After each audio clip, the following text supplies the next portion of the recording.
प्रेम प्रेम क्या है सभी जानते हैं। सामान्य रूप से ये प्रेम आकर्षण से प्रारंभ होता है और इसमें कुछ भी बुरा नहीं है।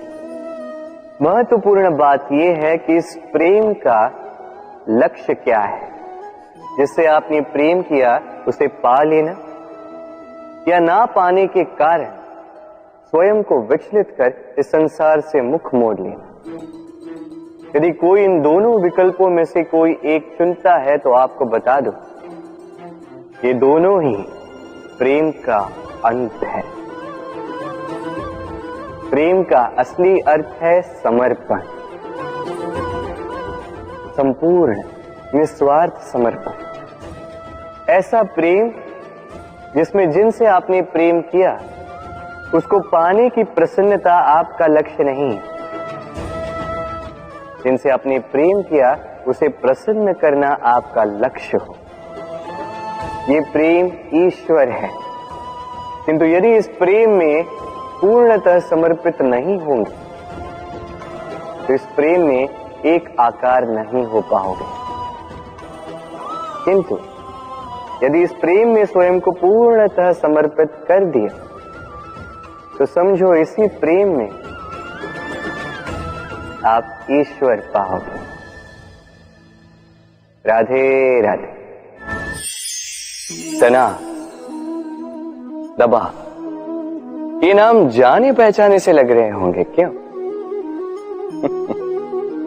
इस संसार में हर व्यक्ति के जीवन में ये तनाव और दबाव है ही है, किंतु हर व्यक्ति उनके साथ वो नहीं कर पाता जो उसे करना चाहिए।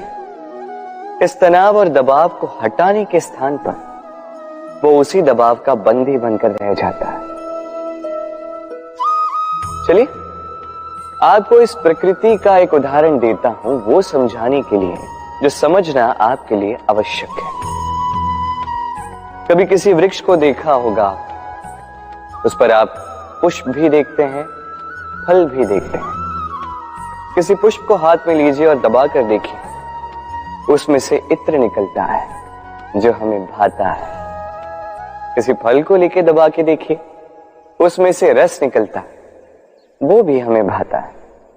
अर्थात तनाव और दबाव हमारे जीवन में किसी भी परिस्थिति में, किसी भी समय, किसी भी क्षण हमें तोड़ने के लिए नहीं है। ये आते हैं आपको वो बताने के लिए कि आपको अब भीतर से प्रेरणा को जगाना होगा और अधिक परिश्रम करने होंगे। अब आपको सर्वश्रेष्ठ बनना होगा। तो कभी भी इस तनाव और दबाव से दूर मत भागिए। मान लीजिए कि ये जीवन का अंग है, इसे सकारात्मक रूप से देखना सीख जाइए। यदि ये आपने सीख लिया तो विश्वास कीजिए आपका वास्तविक विकास यहीं से आरंभ होगा। राधे राधे। सागर और नदी दोनों ही जल की राशियां, किंतु दोनों में अंतर देखिए कितना। जब वर्षा होती है नदी अपना स्तर बढ़ा लेती है, इतना बढ़ा लेती है कि कभी कभार तट को तोड़कर बह जाती है, विध्वंस मचा देती। यही वर्षा ना हो तो सूख जाती है ये नदी, एक महीन धारा में परिवर्तित हो जाती है। दूसरी ओर है सागर। अब सागर को देखिए, यदि कोई नदी आके सागर में सम्मिलित भी हो जाए तब भी सागर अपना स्तर नहीं बढ़ाता। सूर्य की गर्मी चाहे जितनी भी बढ़ जाए, उस ताप के कारण सागर अपना स्तर नहीं घटाता, शांत चित्त रहता है, संतुलन में सब कुछ रखता है। और इसलिए तो इतना विशाल, इतना महान है ये सागर। यदि आप भी महान बनना चाहते हैं, अपने व्यक्तित्व को विशाल बनाना चाहते हैं, तो स्मरण रखिए आपको इस सागर की भांति बनना होगा। शांत चित्त रहिए, सब कुछ संतुलन में रखिए। यदि जीवन में कुछ अधिक ही सुख आ जाए तो अपनी सुध बुध मत खोइए। यदि जीवन में दुख आ जाए, कष्ट आ जाए, तो अपना निश्चय, अपना लक्ष्य और अपनी शक्ति मत भूलिएगा, क्योंकि यही श्रेष्ठता, व्यक्ति का आचरण है। राधे राधे।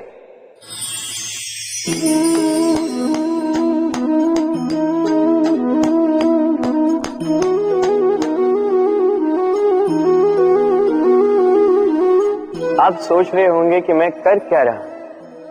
मैंने सुना कि चट्टानों में जो है रत्न पाए जाते, वही ढूंढ रहा था। तो देखिए कैसी विचित्र बात है। हर चट्टान में रत्न नहीं पाए जाते, हर गज के मस्तक पर गजमुक्ता नहीं पाया जाता, हर वन में चंदन का वृक्ष नहीं पाया जाता। जीवन में ये जो श्रेष्ठ और महान वस्तुएं, इन्हें पाने के लिए कठिनाइयों का सामना करना ही पड़ता है। अब ऐसे ही श्रेष्ठ होते हैं मित्र, अत्यंत श्रेष्ठ यदि सही मित्र मिले तो। आपको जीवन में कई सारे लोग मिलेंगे, बड़ी मीठी मीठी बातें करेंगे, किंतु यदि कोई ऐसा जीवन में आए जो आपके हित के विषय में सोचे, आपके हित के विषय में कार्य करे, तो उसे कहीं मत जाने दीजिए। उन्हें अपने जीवन में सहेज कर, फिर देखिए आपके जीवन में सुख ही सुख हो। राधे राधे। सम्मान, संबंध, दोनों एक दूसरे के साथ ऐसे जुड़े हैं जैसे दीपक और बाती।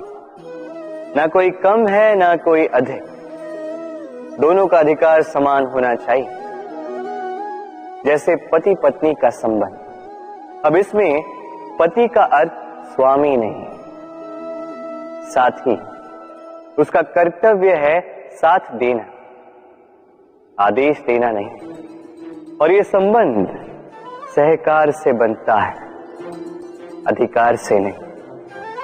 हाथ बढ़ाने से बढ़ता है, उंगली उठाने से नहीं।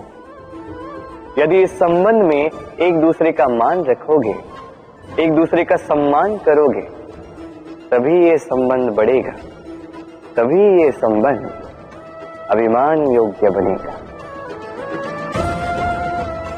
राधे राधे। सूर्य की किरणें कितनी दिव्य होती हैं ना। प्रतीत ही नहीं होता कि ये सूर्य रात्र भर अंधकार से जूझ रहा था। ये सूर्य प्रतिदिन उदित होता है, ये भुलाकर कि पिछली सांझ में ये डूब गया था। फिर से उदित होता है, सारे संसार को प्रकाश देता है।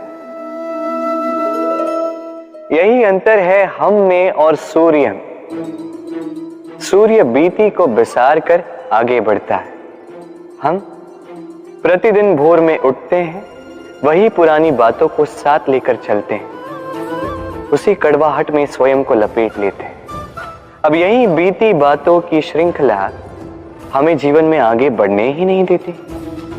देखिए यही जीवन है। भूल सबसे होती है, अपयश सबको मिलता है, सबकी यात्रा में असफलता लिखी है, सभी बुरे दिन देखते हैं। किंतु इन सारी बातों को भुलाकर जब जीवन में आगे बढ़ोगे, तभी तो इस संसार में, इस आकाश में सूर्य बनकर चमकोगे, तभी तो इस संसार को प्रकाश दोगे।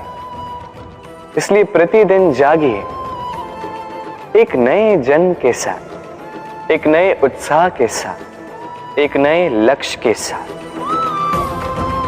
क्योंकि ये बीती बातें आपको पीड़ा देने के लिए नहीं, केवल शिक्षा देने के लिए होती हैं। राधे राधे।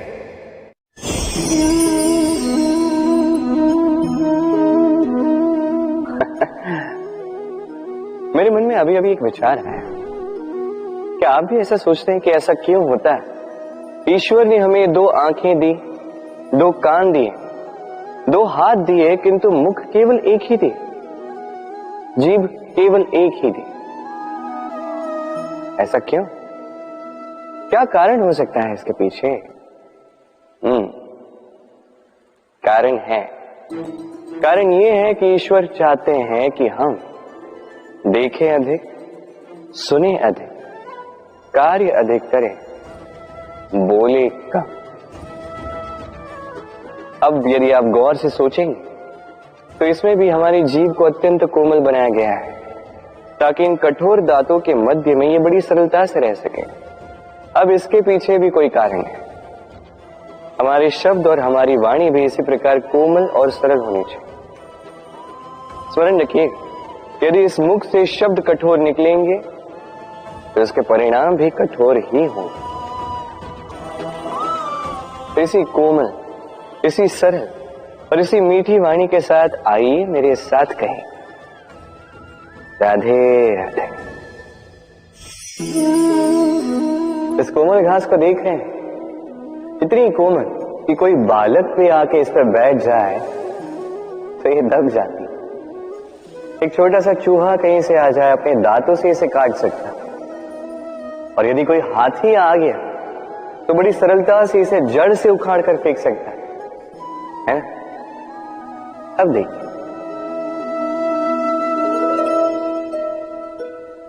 मैंने इसी घास को गूंथ कर एक रस्सी बनाई, और अब वही कोमल घास एक शक्तिशाली बंधन में परिवर्तित हो चुका।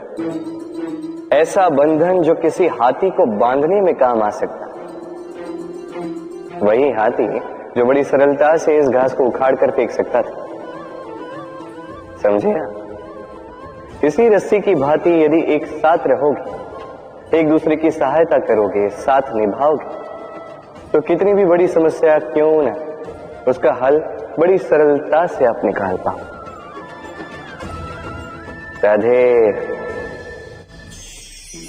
अक्सर हमारे पास एक बहाना होता है, एक खींच होती है कि संसार में हम करें तो क्या करें, जो हम करना चाहते हैं वो पहले ही कोई कर चुका है, हमारे पास तो कुछ करने के लिए ही नहीं है। यदि आपको उदाहरण दूं तो इन पूजा की थालियों को देखिए, पहले से ही सब कुछ सज्ज करके रख दिया गया है। अब ऐसे में हम सोचते हैं कि करना क्या शेष है, सब कुछ तो पहले ही हो चुका है। अब यहाँ पे समस्या कर्तव्य में नहीं, यहाँ समस्या हमारी सोच में। हम ये सोचने में समय व्यतीत करते हैं कि क्या हो चुका है। हमें ये सोचना चाहिए कि क्या करना अब भी शेष है जिसमें हम अपना योगदान दे सकते हैं।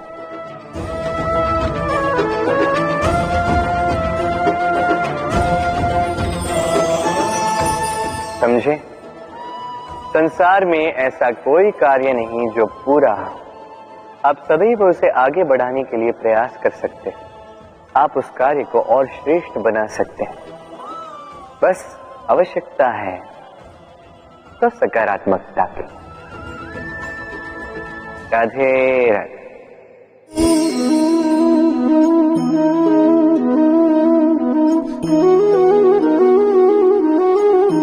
चलिए आज आपसे एक प्रश्न पूछता हूं। मनुष्य अंधकार से भयभीत रहता है, ऐसा क्यों? इसका उत्तर है कि इस अंधकार में मनुष्य कुछ देख नहीं पाता, न आगे देख पाता है न पीछे, आसपास क्या है समझ नहीं पाता, न अपनी राह देख पाता है न अपना लक्ष्य। इसके कारण अपना विश्वास खो देता है और इसी कारण से भयभीत हो जाता है। चलिए अब आपसे एक और प्रश्न करता, क्या इस संसार में इतना अंधकार है कि इस दिए का अस्तित्व ही मिटा दे? नहीं, उल्टा ये दिया अंधकार को चुनौती देता है, स्वयं जलकर संसार को प्रकाश देता है। ये छोटा सा दिया। अब जब ये छोटा सा दिया अंधकार से भयभीत नहीं होता, तो भला आप क्यों असफलता से भयभीत होते हैं? आपके भीतर एक अमर आत्मा है, बस आवश्यकता है तो उस आत्मा को जगाने की। अपने भीतर की इस ऊर्जा को जगाकर तो देखिए, सब कुछ दिखेगा। राधे राधे। सूर्य संसार में सबसे अधिक तेजोमयी है। ये सूर्य सबसे अधिक उज्जवल, सबसे अधिक शक्तिशाली। किंतु क्या कभी आपने सूर्योदय देखा है? यही शक्तिशाली सूर्य कैसे उदय होता है? लाल अरुण आभा लिए सौम्यता के साथ शांति के साथ उदय होता है। कभी सूर्यास्त देखा है? वही लाल अरुण आभा, वही सौम्यता, वही शांति। और यही एक महान व्यक्तित्व का गुण है। जब जीवन में उत्थान हो तब भी अहंकार नहीं करते, सौम्यता बनाए रखते हैं। जब जीवन में हानि हो तब भी सौम्य बने रहते हैं। यदि आप भी चाहते हैं कि सूर्य की भांति आपको मान मिले तो सूर्य की भांति बनिए। जब जीवन में आनंद आए, खुशहाली आए, कभी सीमा पार न करें। जब जीवन में पीड़ा आए, दुख आए, नाश के कगार पे न जाए।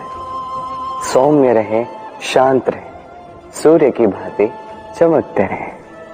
क्योंकि हर क्षण की भांति ये भी एक क्षण है, चाहे इसमें आपको आनंद मिले, चाहे इसमें दुख मिले, ये क्षण भी चला जाएगा। राधे राधे। आइए आज हम बात करते हैं भाषा के विषय। ये भाषा कितनी अद्भुत शक्ति है। तो कभी कभी हम इस विवाद में फंस जाते हैं कि कौन सी भाषा अधिक श्रेष्ठ। कभी कभी इस समस्या में फंस जाते हैं जब सामने वाली की भाषा भिन्न, हमारी भिन्न, तो हम उनकी बात समझ पाते हैं ना वो हमारी। चलो उचित है, किंतु कोई मुझे इस बात का स्पष्टीकरण दे। सूर्यमुखी, सूर्य के किरणों की कौन सी भाषा को समझ पाती जो सूर्य के उगते ही वो भी खिल उठती? चकोर, चकोर के पास ऐसी कौन सी इंद्री जो वो चंद्रमा की शीतलता को समझ पाता? गैयाओं ने ऐसा कौन सा संगीत सीखा है जो मेरी बांसुरी की धुन सुनकर स्वयं चल के आती? ये सब, ये समस्त संसार, ये ब्रह्मा केवल एक ही भाषा समझता है, प्रेम की भाषा। ना कोई शब्द, ना कोई वाक्य, बस भाव। ये प्रेम की भाषा संसार में सबसे बड़ी भाषा है, जिसे आप स्वयं भी समझ सकते हैं, दूसरों को भी समझा सकते हैं। राधे।